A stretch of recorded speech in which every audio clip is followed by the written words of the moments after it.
हाँ, इस वीडियो में हम बेड सोर पार्ट थर्ड के बारे में चर्चा करना चाहेंगे। जैसा कि आप जानते हैं बेड सोर क्या है, इसका कारण क्या है, इसका ट्रीटमेंट क्या है, इसके रोकथाम के उपाय क्या हैं, इन सारी बातों की चर्चा हम एपिसोड पार्ट 1 और पार्ट 2 में कर चुके हैं। आज हम पार्ट 3 में नर्सिंग मैनेजमेंट के बारे में चर्चा करना चाहेंगे। तो नर्सिंग मैनेजमेंट के लिए हम इसमें 10 बिंदुओं पर आज चर्चा करेंगे।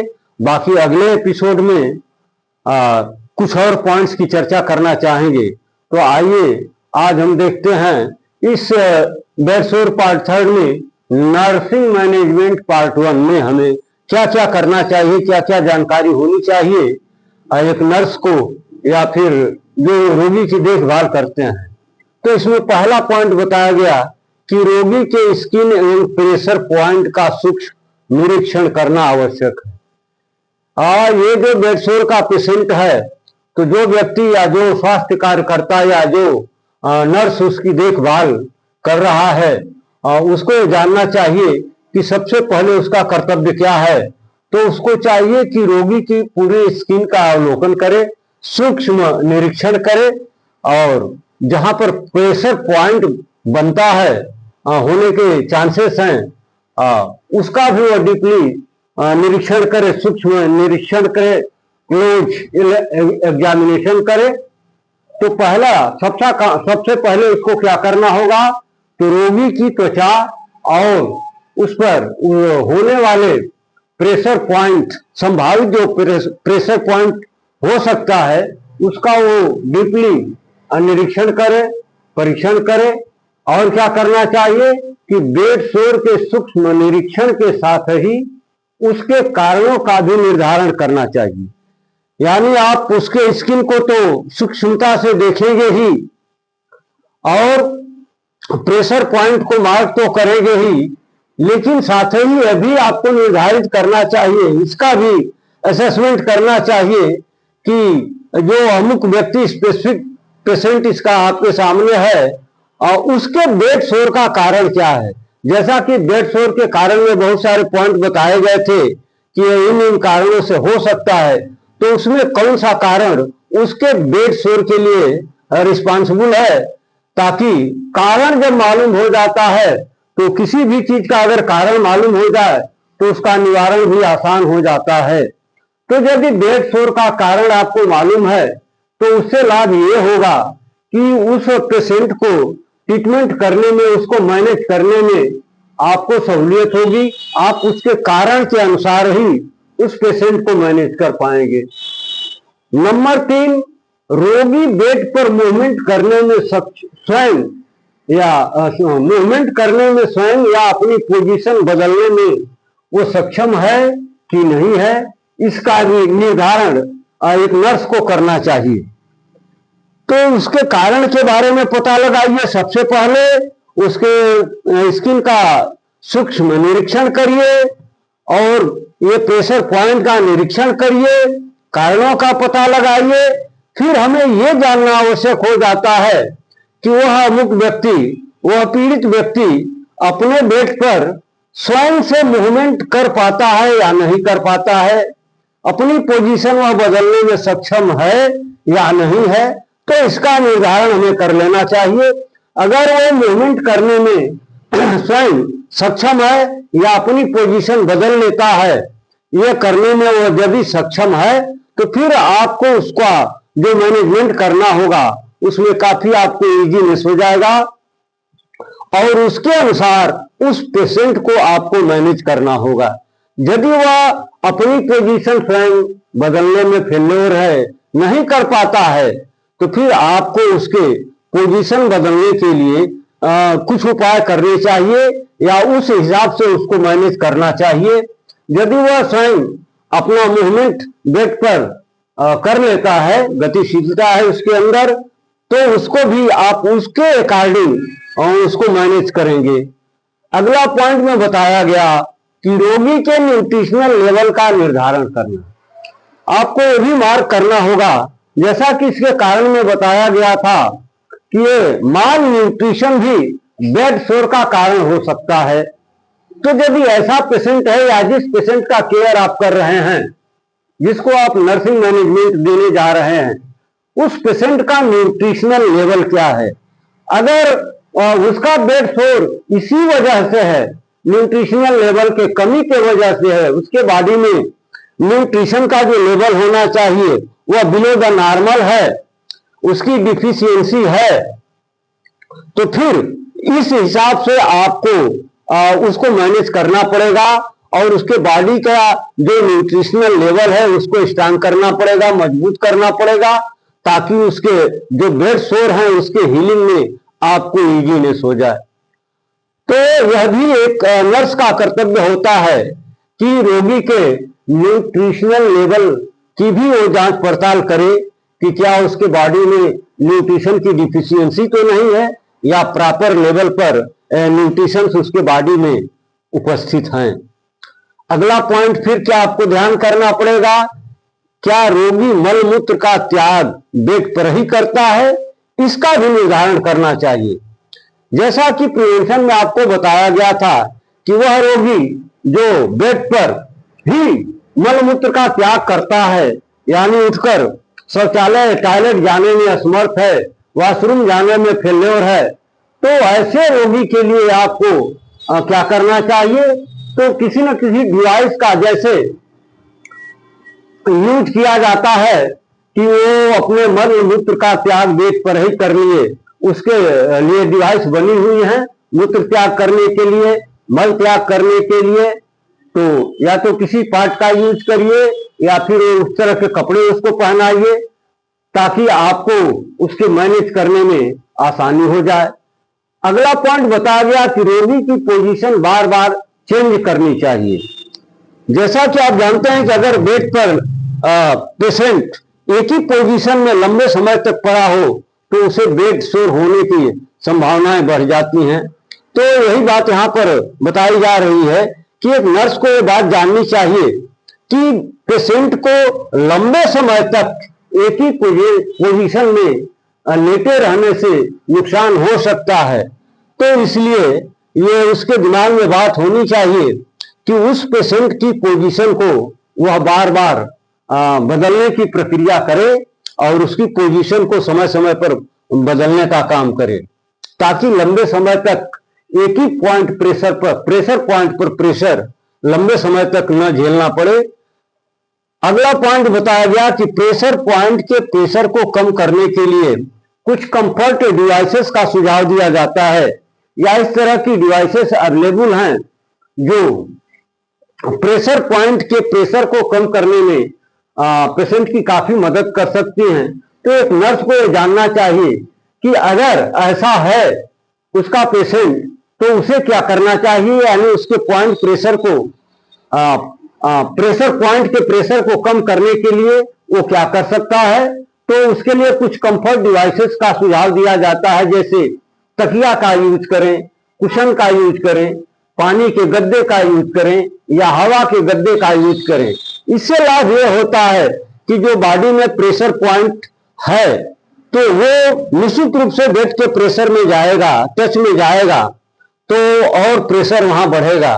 तो अगर बेड और प्रेशर पॉइंट के बीच में हम इन कंफर्ट डिवाइसेस का यूज करते हैं, जैसे तकिया डाल देते हैं, कुशन लगा देते हैं या पानी से भरा हुआ गद्दा लगा देते हैं, हवा गद्दा आता है उसको यूज करते हैं, तो निश्चित रूप से या तो प्रेशर बिल्कुल खत्म हो जाएगा या इतना कम हो जाएगा कि आपके पेशेंट को, इस रोगी को काफी राहत मिल जाएगी।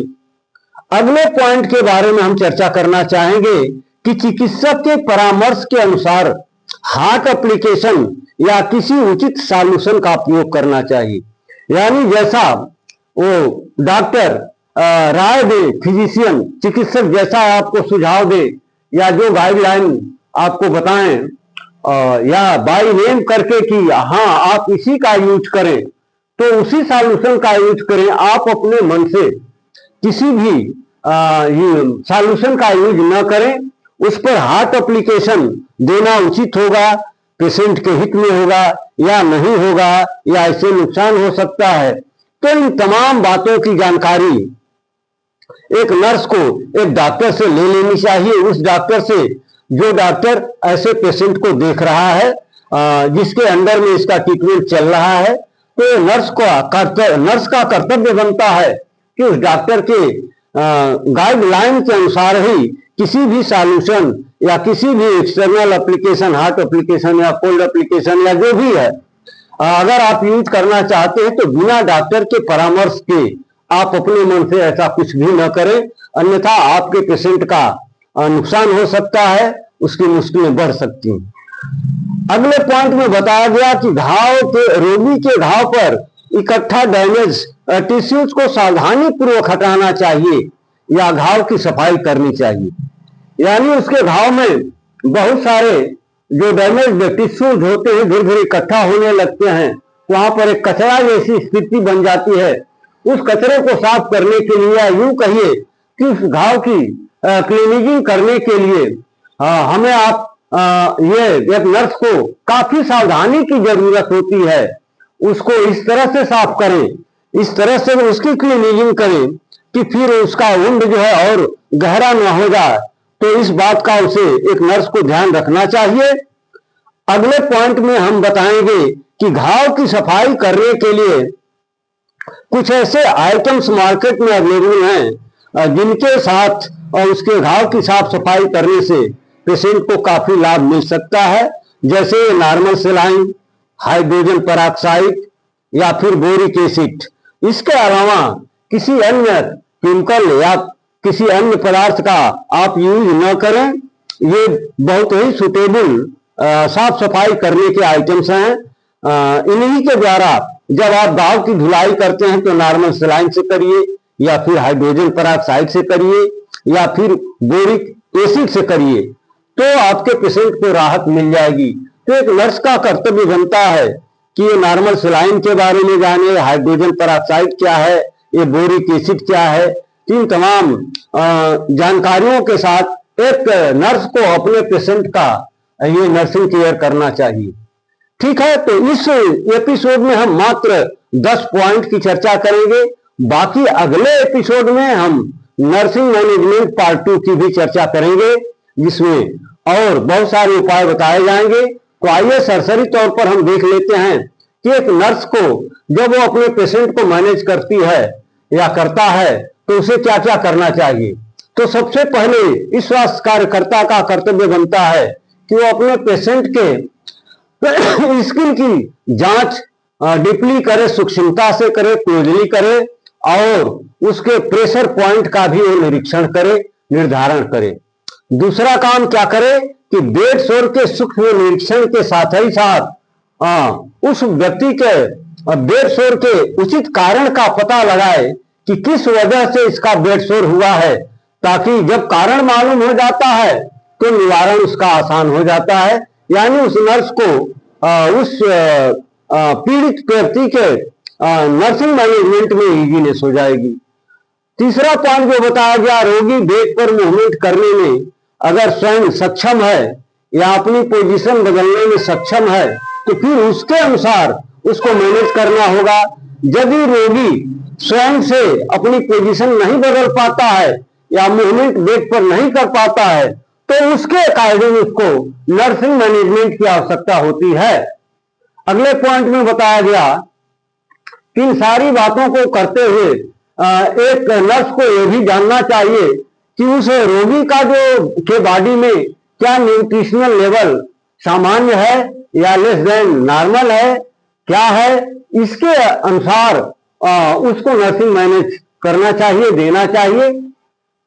अगले पॉइंट में बताया गया क्या रोगी मल मूत्र का त्याग बेड पर ही करता है, इसका भी उसे निर्धारण करना चाहिए।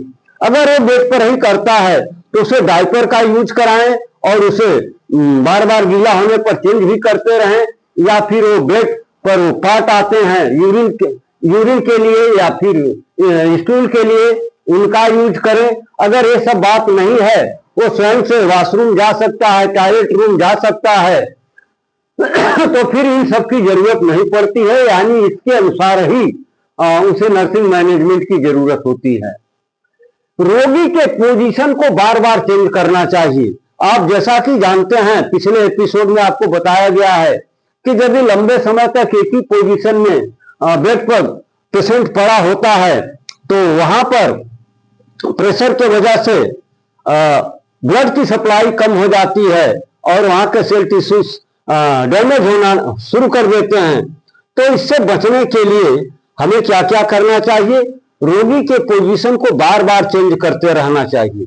अगले पॉइंट में बताया गया कि प्रेशर पॉइंट के प्रेशर को, यानी शरीर का वह भाग जो बेड के डायरेक्ट टच में है तो वहां पर प्रेशर बनेगा, उस प्रेशर को कम करने के लिए कुछ कंफर्ट डिवाइसेस का सुझाव दिया जाता है, जैसे तकिया है, कुशन है, पानी के गद्दे, हवा के गद्दे।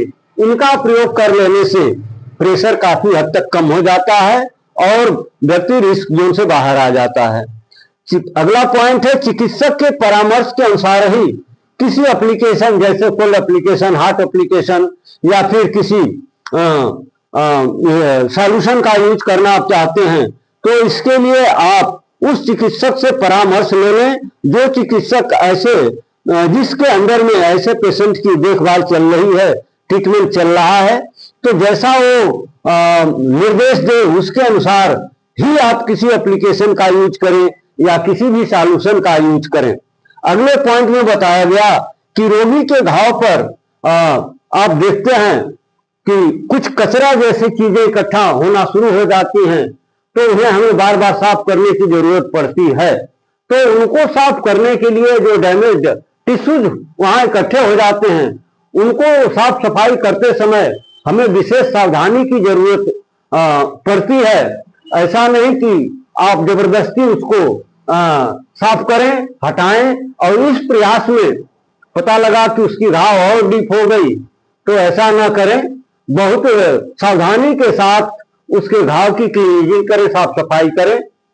अगले पॉइंट में बताया गया कि घाव की सफाई करने के लिए कुछ ऐसे मटेरियल्स हैं जो मार्केट में उपलब्ध हैं जिनके साथ घाव की क्लीनिंग अगर आप करते हैं तो यह मेडिकली बहुत ही अच्छी चीज है। तो एक नर्स को जानना चाहिए कि घाव की सफाई करने के लिए हमें किस चीज की आवश्यकता होती है या किससे सफाई करें तो पेशेंट को सुटेबल है, पेशेंट के लिए सुटेबल है, अच्छा है।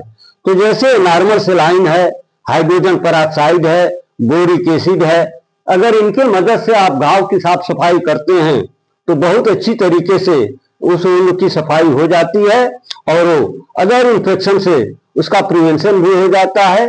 तो इन्हीं शब्दों के साथ अब इस वीडियो को हम यहीं पर एंड करेंगे। बाकी आप पढ़ते रहिए, कंटिन्यूटी में पढ़ते रहिए। ये नर्सिंग मैनेजमेंट पार्ट 2, ये पार्ट 1 है, वो नर्सिंग मैनेजमेंट पार्ट 2 में बाकी इसी तरह के बहुत सारे उपाय हम आपको बताएंगे। इसी के साथ इस वीडियो का हम एंड करते हैं।